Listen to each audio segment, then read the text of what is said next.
শ্রমিকদের জীবনমান উন্নয়নের সংস্কার সুপারিশ বাস্তবায়ন জরুরি। মে দিবসে আলোচনায় প্রধান উপদেষ্টা। সবার সুরক্ষা নিশ্চিতের প্রতিশ্রুতি।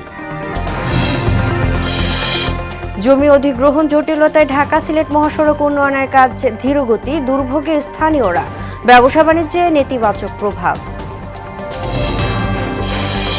বরগুনা সাগরে মাছ ধরতে ২০ বছরে প্রাণ গেছে ৩৫০০ জেলের। যোগাযোগ বিচ্ছিন্নতায় স্টারলিংকে আশার আলো দেখছেন সংশ্লিষ্টরা।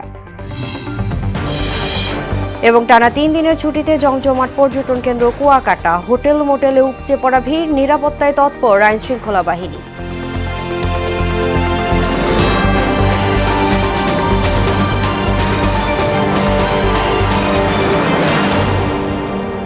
আসসালামু আলাইকুম। সবাইকে মোহনা সংবাদে স্বাগত। শুনছিলেন শিরোনাম, সঙ্গে আছি আমি তাজরিন আহার মুক্তি।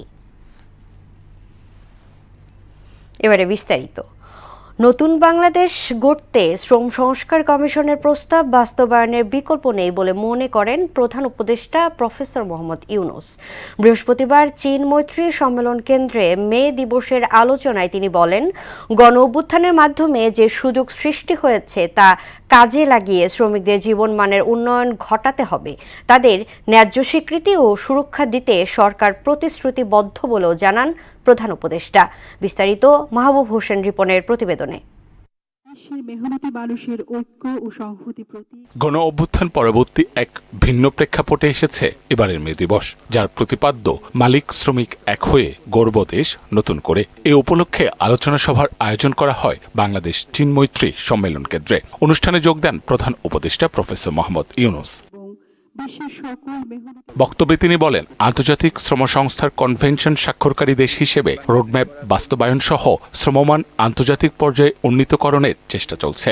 আমরা আন্তর্জাতিক শ্রম সংস্থার সাথে একটা রোডম্যাপ এবং ইউরোপীয় ইউনিয়নের সাথে একটি সময়াবদ্ধ জাতীয় পরিকল্পনা বাস্তবায়ন করছি। তাছাড়া যুক্তরাষ্ট্র সরকারের সাথেও একটি 11 দফা লেবার অ্যাকশন প্ল্যান বাস্তবায়ন করছি। শ্রমিক মালিক সম্পর্ক উন্নয়নে গুরুত্ব দিয়ে প্রফেসর ইউনূস বলেন, নতুন বাংলাদেশ করতে শ্রমিকদের অবস্থার পরিবর্তন ঘটাতেই হবে, অন্যথায় গণ অভ্যুত্থানের আকাঙ্ক্ষা ব্যর্থ হবে। ছাত্র, শ্রমিক এবং জনগণের অভ্যুত্থানের মাধ্যমে যেটা আকাঙ্ক্ষা সৃষ্টি হয়েছে, নতুন বাংলাদেশ করা। নতুন বাংলাদেশ হবে না যদি শ্রমিকদের অবস্থা পুরনো বাংলাদেশের মধ্যে থেকে যায়।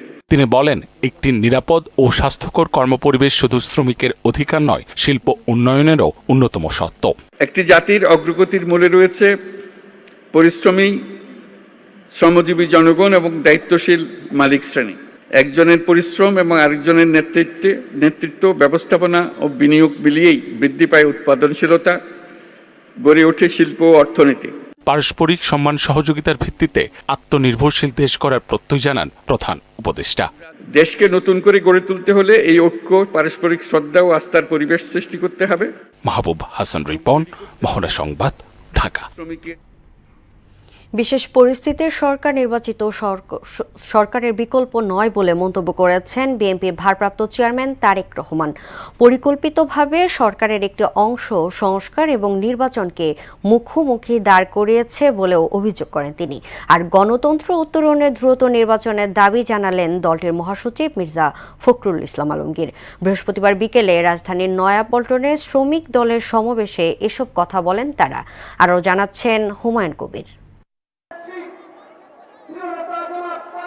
মহান মে দিবস উপলক্ষে নয়াপল্টনে বিএনপির কেন্দ্রীয় কার্যালয়ের সামনে শ্রমিক সমাবেশের আয়োজন করে জাতীয়তাবাদী শ্রমিক দল। এতে অংশ নেন রাজধানী ছাড়াও আশপাশের জেলার বিএনপি নেতাকর্মী সহ শ্রমজীবী মানুষ।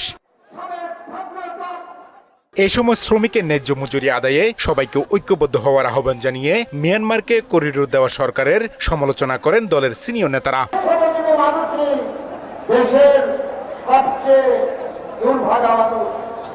সবচেয়ে অধিকার বঞ্চিত, সবচেয়ে নিপীড়িত, সবচেয়ে নিগৃহীত এবং সবচেয়ে বঞ্চিত মানুষ যারা কিন্তু এখনো আলোর মধ্যে দেখেনি। সাম্প্রতিক কালের বিবেচনায় বলতে হয় গণতন্ত্র উচ্চরা ভারতে আটকা পড়েছে। মানবিক করিডোর দেওয়ার জন্য চুক্তি করতে চান, কিন্তু শাস্তি শর্ত বলা যাবে না। কেন ভাই? আমরা কি ভাইসা আসছি নাকি বাংলাদেশে? আপনারা বলবেন আমরা শুনবো, এটা হবে না। আর বিএনপি মহাসচিব মির্জা ফখরুল ইসলাম আলমগীর গণতন্ত্র উত্তরণে দ্রুত নির্বাচনের দাবি জানিয়ে করিডোর নিয়ে কথা বলেন। আমরা ফ্যাসিবাদের পতন ঘটিয়েছি, কিন্তু এখন পর্যন্ত আমরা গণতন্ত্রের উত্তরণ ঘটাতে পারি।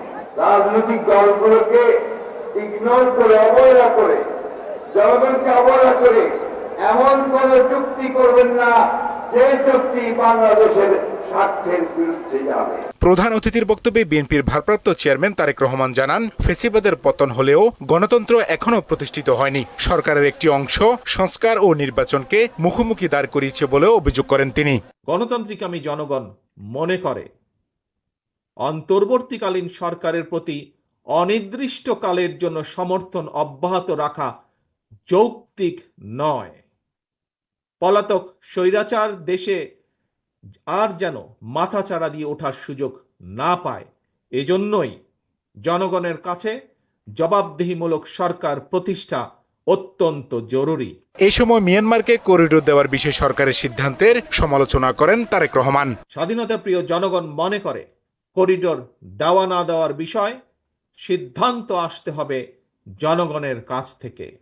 সিদ্ধান্ত আসতে হবে জনগণের প্রত্যক্ষ ভোটে নির্বাচিত জাতীয় সংসদের মাধ্যমে। হুমায়ুন কবির, মোহনা সংবাদ, ঢাকা। কর্মক্ষেত্র সহ সমাজের প্রতিটি স্তরে নারী পুরুষ সাম্যের মাধ্যমে নতুন বাংলাদেশ গড়ার প্রত্যয় জানিয়েছেন জামাতে ইসলামী আমির ডক্টর শফিকুর রহমান।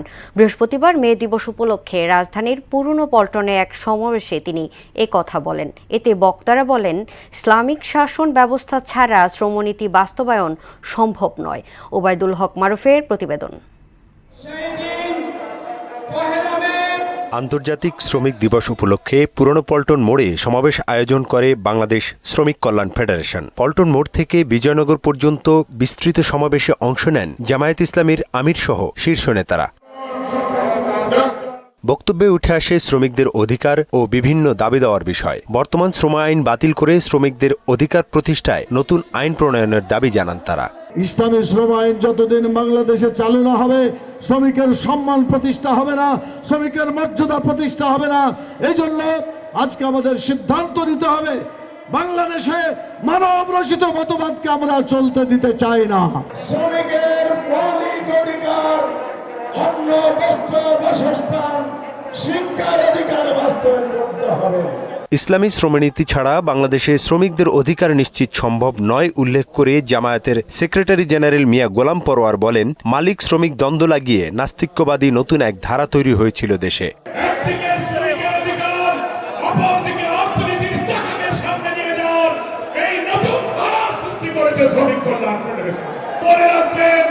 ইসলামী সমাজ, ইসলামের কল্যাণ রাষ্ট্র কায়েম না হলে ইসলামী শ্রমনীতি কায়েম হবে না। দলের আমির ডাক্তার শফিকুর রহমান বলেন, শ্রমিকের অধিকার প্রতিষ্ঠায় মালিকদের সঙ্গে বোঝাপড়ার মাধ্যমে টেকসই ব্যবস্থা চালুর বিকল্প নেই। পারস্পরিক বোঝাপড়ায়, সম্মান এবং ভালোবাসার ভিত্তিতে আমরা একটা টেকসই সমাজ গড়ব।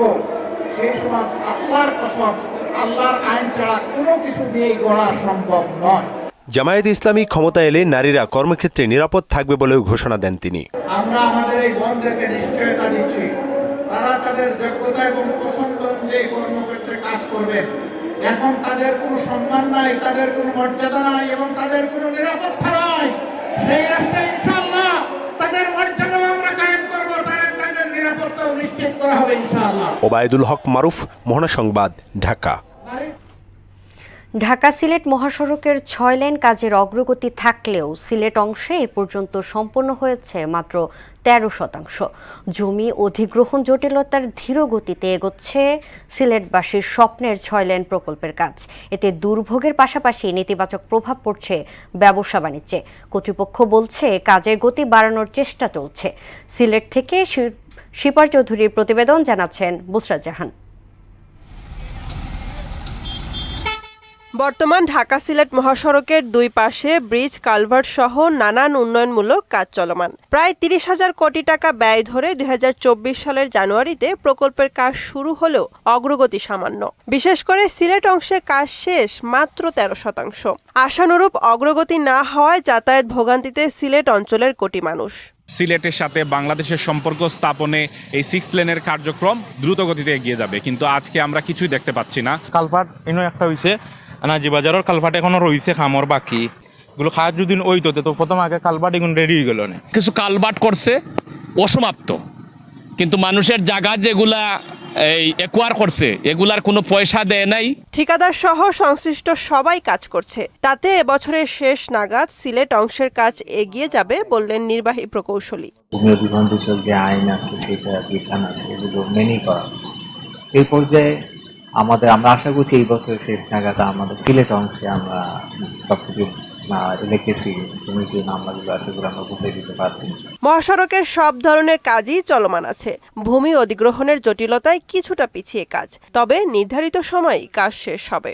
বর্তমান রাস্তার লেভেল পর্যন্ত আমরা ফিলিং করে আসছি, দৃশ্যমান একটা অগ্রগতি দেখা যায়। তো আমাদের এ পর্যন্ত অগ্রগতি 13%, যদি আমরা পিছিয়ে আছি।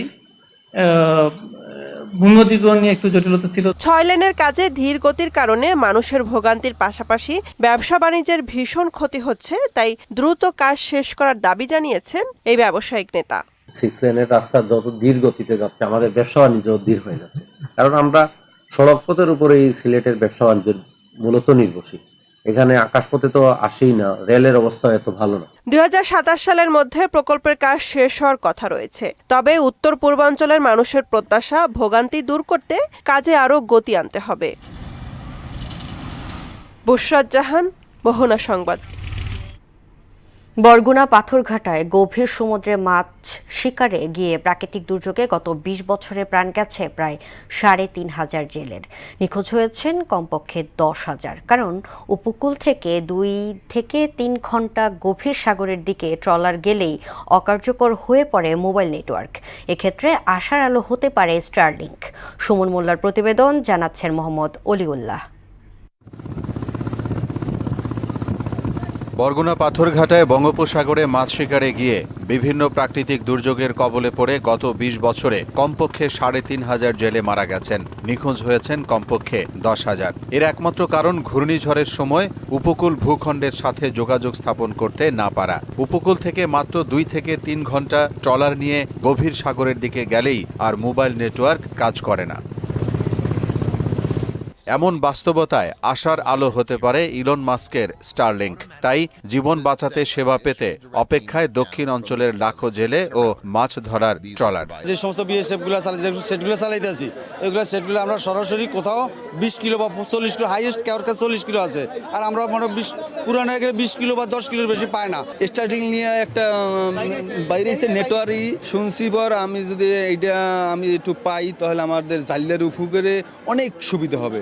সরকার যদি দেয় তাহলে তো আমাদের জন্য খুব ভালো হয়। অনেক আইটি এক্সপার্টদেরও ধারণা সেরকম। ট্রলারগুলোতে নেটওয়ার্ক সরাসরি তারা উপকূলের সাথে যোগাযোগ রাখা, ভিডিও কলে কথা বলা, অডিও কলে কথা বলা, পুরো নেটওয়ার্কের সাথে মাধ্যমে তাদের সাথে কথা বলা, এই যে সুযোগ সুবিধাটা আসবে এটা কিন্তু পজিটিভ। সাগরের 100 থেকে 150 কিলোমিটার গভীরে গিয়ে মাছ ধরার সময় বিভিন্ন প্রাকৃতিক দুর্যোগ ও ডাকাতির সময় ট্রলারের সাথে যোগাযোগ করা যায় না। তাই স্টারলিংকের দাম কমিয়ে জেলেদের দিলে উপকৃত হবে বললেন এই মৎস্য নেতা।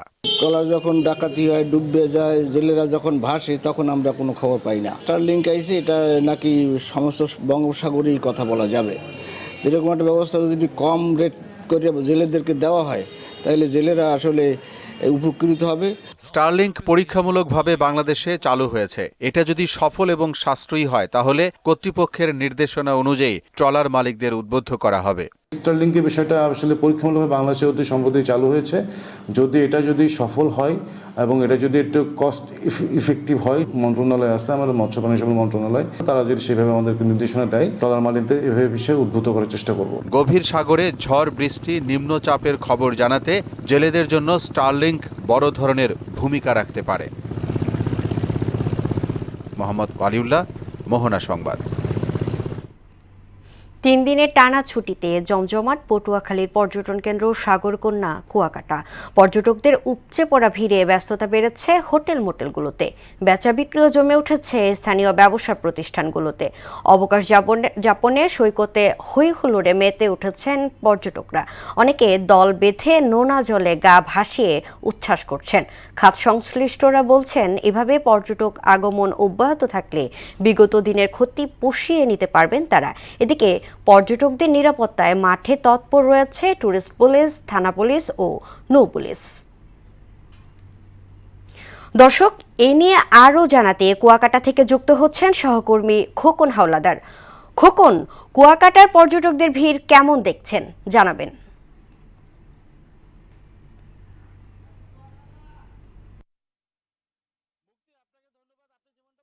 এই মুহূর্তে আমি দাঁড়িয়ে রয়েছি সাগরকন্যা খাত সমুদ্র সৈকত কুয়াকাটায়। আপনাকে জানিয়ে রাখি যে মে মাসে এই যে প্রথমে 3 দিন সরকারি বন্ধ থাকায় কিন্তু পর্যটক নগরী কুয়াকাটায় কিন্তু এখানে কিন্তু পর্যটকদের ঢল নেমেছে। আমি এই মুহূর্তে যে জিরো পয়েন্টে রয়েছে আপনাকে দেখানোর চেষ্টা করছি যে এই সকালবেলা কিন্তু এই সমুদ্র পাড়ে কিন্তু কয়েক হাজার কিন্তু দর্শনার্থী কিন্তু এখানে এসেছেন এবং এই যে সমুদ্রের নোনা জলে কিন্তু অনেকেই কিন্তু গা ভাসাচ্ছেন। বেলা যত বাড়বে ততই কিন্তু এখানে কিন্তু এই যে সমুদ্রে এখানে গোসল করার জন্য এখানে কিন্তু আরো পর্যটকের সংখ্যা বৃদ্ধি পাবেন। আপনি দেখতে পাচ্ছেন এখানে ছোট ছোট কিন্তু সেই কচি কচি ছেলেমেয়েরা তারাও কিন্তু বালু নিয়ে খেলা করছেন এবং এই যে সমুদ্রের নোনা জলে কিন্তু তারা গা ভাসাচ্ছেন।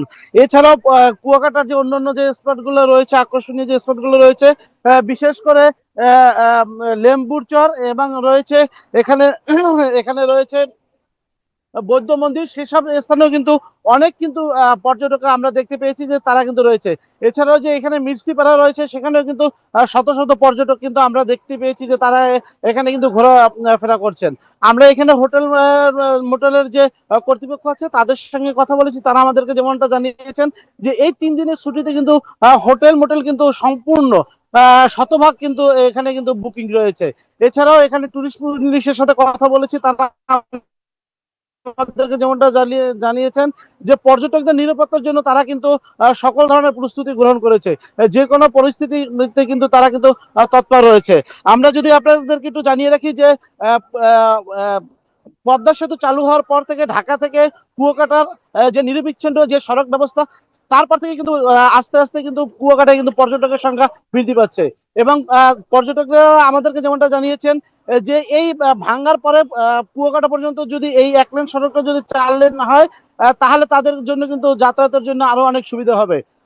আপনাকে জানিয়ে রাখি যে এখানের যারা পর্যটকের সাথে সংশ্লিষ্ট যে ব্যবসায়ীরা আছে তারা যেমনটা বলছিলেন যে পর্যটকের যদি এভাবে যদি এখানে আসা থাকে, আগমন থাকে, তাহলে তাদের যে পিছনে যে একটি লসের সম্মুখীন হয়েছিল লোকসানের, সেটা কিন্তু কাটিয়ে উঠতে কিন্তু তারা সক্ষম হবে। আপনাকে আমি একটু দেখানোর চেষ্টা করছি যে এই মুহূর্তে কিন্তু আপনি আমার পিছনে দেখতে পাচ্ছেন যে অনেক পর্যটক কিন্তু এই সকালবেলায় কিন্তু তারা এই প্রচন্ড যে গরম শুরু হয়েছে সেই গরম এবং রোদ উপেক্ষা করে কিন্তু সমুদ্রের নোনা জলে কিন্তু গা ভাসাচ্ছেন এবং আমরা পর্যটকের সাথে কথা বলছি, তারা যেমনটা বলছিলেন যে আসলে কুয়াকাটার এই যে সমুদ্রের পাড়ে বেশ কিছু আসলে অবকাঠামো যদি ঠিক করে তাহলে কিন্তু এখানে পর্যটকের সংখ্যা আরো বাড়তে পারে বলে তারা কিন্তু আমাদেরকে জানিয়েছেন। তো সমুদ্র সৈকত কুয়াকাটা থেকে এই ছিল পর্যটকদের নিয়ে আমার কাছে সর্বশেষ তথ্য। মুক্তি। খোকন, আপনাকে ধন্যবাদ। চাঁপাইনবাবগঞ্জের নাচল ও গোমস্তাপুর উপজেলায় শিলাবৃষ্টিতে আম এবং ধানসহ অন্যান্য ফসলের ক্ষতি হয়েছে। গতকাল বিকেলে 2 উপজেলার বিভিন্ন এলাকায় কয়েক মিনিট ধরে শিলাবৃষ্টি হয়। এতে আম ও ধানের বেশি ক্ষতি হয়েছে। শিলাবৃষ্টিতে ধানের চারা নুয়ে পড়েছে। এ নিয়ে দুশ্চিন্তায় পড়েছেন কৃষকেরা। চাঁপাইনবাবগঞ্জ কৃষি সম্প্রসারণ অধিদপ্তরের উপপরিচালক ডক্টর মোহাম্মদ ইয়াসিন আলী জানান, শিলাবৃষ্টিতে ধানের ক্ষতি হয়েছে, তবে তাৎক্ষণিক ক্ষয়ক্ষতির পরিমাণ জানতে পারেনি তিনি। রাষ্ট্র ও পুলিশের সাথে জনগণের বিভক্তি তৈরি হয়েছে মন্তব্য করে দ্রুত এই সংকট সমাধানের তাগিদ দিয়েছে শিক্ষাবিদ ডক্টর সলিমুল্লাহ খান। বৃহস্পতিবার পুলিশ সপ্তাহ উপলক্ষে আয়োজিত মতবিনিময় সভায় তিনি এই কথা বলেন। এতে নিউ এইজ সম্পাদক নুরুল কবির বলেন, জনবান্ধব হতে হলে আগে পুলিশকে মানুষের ভাষা বুঝতে হবে। সাবেক আইজিপি নুরুল হুদার মতে পুলিশ বাহিনীর মূল সমস্যা দুর্নীতি। আরও জানাচ্ছেন কাজী ইহসান বিন দিদার। পুলিশ সপ্তাহ উপলক্ষে রাজধানীর রাজারবাগে নাগরিক ভবনায় জনতার পুলিশ, নিরাপত্তা ও আস্থার বন্ধন শীর্ষক এই মতবিনিময় সভা। এতে অংশ নেন নানা শ্রেণী পেশার মানুষসহ পুলিশের বর্তমান ও সাবেক কর্মকর্তারা। আমি জনাব নুরুল কবির উদ্বোধনী বক্তব্য রাখেন পুলিশ প্রধান। শুভেচ্ছা জানান অতিথিদের। সকলকে তাদের মূল্যবান সময় ব্যয় করে এখানে আসার জন্য আন্তরিক ধন্যবাদ জানাই। এতে শিক্ষাবিদ ডক্টর সলিমুল্লাহ খান বলেন, জনসম্পৃক্ততা অতি গুরুত্বপূর্ণ একটি বিষয়। পুলিশের সঙ্গে জনগণের এ দূরত্ব দ্রুত কমাতে হবে। পুলিশ এখন যে একটা অদ্ভুত অবস্থায় আছে, তাদের জনপ্রিয়তায় ভাটা পড়েছে, যেটুকু থাকা উচিত পুলিশের নেই, তার কারণ অনুসন্ধান করার মতো আমাদের উদার চিত্ত থাকা উচিত। অনুষ্ঠানে নিউ এজ সম্পাদক নুরুল কবির বলেন, পুলিশকে জনবান্ধব হতে হলে মানুষের ভাষা বুঝতে হবে। পুলিশকে ন্যায় পারতা কিংবা অন্যায় সেটা দেখবার বুদ্ধিমত্তা, মননশীলতা এবং হৃদয়বৃত্তি থাকা দরকার। পুলিশ সংস্কার কমিশনের সমালোচনা করেন সাবেক আইজিপি নুরুল হুদা। কনস্টিটিউশন আছে, একটা লফটি কনস্টিটিউশন, কিন্তু কনস্টিটিউশনকে অপারেশনালাইজ করতে হলে যে সমস্ত রুলস রেগুলেশনসগুলো চেঞ্জ করা দরকার সেগুলো আমরা করলাম না। নাগরিক সমাজের প্রতিনিধিদের সঙ্গে অনুষ্ঠিত সভায় আইন শৃঙ্খলা পরিস্থিতি নিয়ে উঠে আসে নানা পরামর্শ এবং চাহিদার কথা। সমাজে যারা পিছিয়ে আছে তাদের সামাজিক নেটওয়ার্ক খুব দুর্বল। অংশগ্রহণ করছে, এটা আসলে আমাদের বড় আকাঙ্ক্ষার জায়গা। কাজী ইহসান বিন দিদার, মোহনা সংবাদ, ঢাকা। এবারে দেশের বাইরে খবর। মুসলমান নয়, পাকিস্তানের হিন্দু সম্প্রদায়ের সদস্যরা এবার ভারত বিরোধী বিক্ষোভ করছেন। পাকিস্তানের বিরুদ্ধে ভারতের সাম্প্রতিক অভিযোগের তীব্র নিন্দা জানিয়ে বিক্ষোভ সমাবেশ করেন তারা। এদিকে ট্যাঙ্ক, কামান, গোলা নিয়ে সীমান্তে নিজেদের অবস্থান শক্ত করছে পাকিস্তান। দুদেশকে উত্তেজনা কমানোর আহ্বান জানিয়েছে সৌদি আরব। বিস্তারিত কাজী শাহরিনের ডেস্ক রিপোর্টে। পহেলগাম হামলার পর থেকে ভারত পাকিস্তান সম্পর্ক দিন দিন অবনতির দিকে যাচ্ছে। পাল্টাপাল্টি হুমকি সহ দেশের সীমান্তে চলছে গুলিবর্ষণ। এই ক্ষোভের আগুন ছড়িয়ে পড়েছে সাধারণ মানুষের মধ্যেও। দেশের জনগণ রাজপথ কাঁপাচ্ছে পরস্পরের বিরুদ্ধে নানা স্লোগানে। এরই ধারাবাহিকতায় এবার ভারত বিদ্রোহী বিক্ষোভে নেমেছে পাকিস্তানের হিন্দু সম্প্রদায়। পহেলগাম হামলায় পাকিস্তানের হাত রয়েছে, ভারতের এমন অভিযোগের তীব্র নিন্দা জানিয়ে বেলুচিস্তানের কোয়েটায় বিক্ষোভ সমাবেশ করেন তারা। চলমান উত্তেজনার জেরে সীমান্তে নিজেদের অবস্থান শক্ত করেছে পাকিস্তান। ভারতের সঙ্গে সীমান্তবর্তী লাইন অফ কন্ট্রোলের কাছে পূর্ণমাত্রায় সামরিক মহড়া চালিয়েছে দেশটির সেনারা। ট্যাঙ্ক, কামানের ফাঁকা গুলি ছুড়ে নিজেদের শক্তিমত্তা জানান দিচ্ছে পাক সেনারা। এদিকে ভারত পাকিস্তান উত্তেজনায় গভীর উদ্বেগ জানিয়ে কূটনৈতিক উপায়ে দুদেশকে সংকট সমাধানের আহ্বান জানিয়েছে সৌদি আরব। কাজী শাহরিন, মোহনা সংবাদ। এবারে খেলার খবর। ক্রিকেট। নারী টি-20 বিশ্বকাপের পর্দা উঠছে আগামী 12 জুন। ইংল্যান্ডের অ্যান্ড ওয়েলস ক্রিকেট বোর্ড আসন্ন টুর্নামেন্টের সময়সূচি ও 7টি ভেন্যুর নাম ঘোষণা করছে। 2026 সালে বিশ্বকাপ হবে 24 দিন ব্যাপী, যেখানে মোট 33টি ম্যাচ অনুষ্ঠিত হবে। এবার অংশ নিচ্ছে 12টি দেশ, যারা 2টি গ্রুপে ভাগ হয়ে খেলবে। শিরোপা নির্ধারণী ম্যাচ হবে ঐতিহাসিক লর্ডস ক্রিকেট গ্রাউন্ডে 5 জুলাই। লর্ডসে 2017 সালের সবশেষ আইসিসি নারী বিশ্বকাপে ভারতকে হারিয়ে শিরোপা জিতে স্বাগতিক ইংল্যান্ড। শেষ করব মোহনা সংবাদ। যাওয়ার আগে শিরোনামগুলো দেখে নিচ্ছি আরও একবার।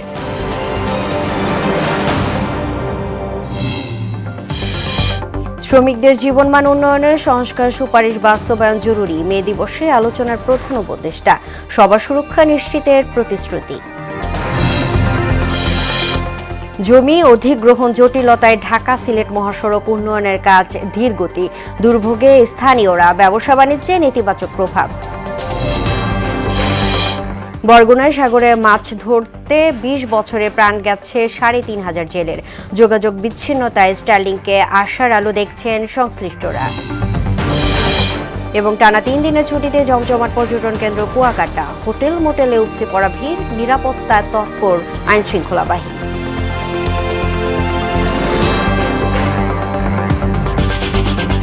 এই ছিল মোহনার সংবাদে। পরবর্তী সংবাদ দুপুর 1টায়। এর আগে দুপুর 12টায় দেখবেন সংবাদ এক নজরে। মোহনার সবশেষ খবর জানতে ভিজিট করুন www.mohona.tv। সংবাদ দেখতে পারেন ফেসবুক ও ইউটিউবেও। এতক্ষণ সঙ্গে থাকার জন্য ধন্যবাদ।